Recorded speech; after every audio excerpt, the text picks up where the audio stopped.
নমস্কার। লক্ষ্মীপুর টাইমসের পক্ষ থেকে আপনাদেরকে জানাই স্বাগতম। খবর পড়ছি অনুজা দাস। পুলিশ এবং আসাম রাইফেলসের যৌথ অভিযানে কাছাড় জিরিঘাট এলাকার 37 নম্বর জাতীয় সড়কে অভিযান চালিয়ে আজ বুধবার দুপুরে বিপুল পরিমাণ মাদকসহ 2 যুবককে পাকড়াও করা হয়েছে। সঙ্গে বাজেয়াপ্ত করা হয়েছে একটি সুইফট গাড়ি।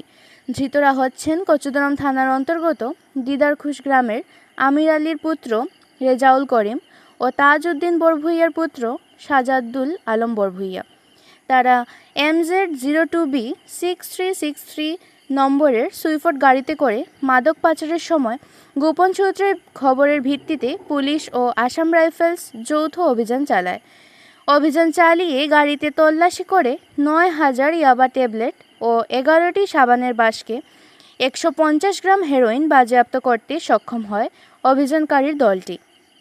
সঙ্গে সঙ্গে মাদকসহ পাচারের ব্যবহৃত গাড়ি ও ধৃতদের 2টি মোবাইল ফোন বাজেয়াপ্ত করে তাদেরকে জিরিঘাট থানায় নিয়ে যাওয়া হয়।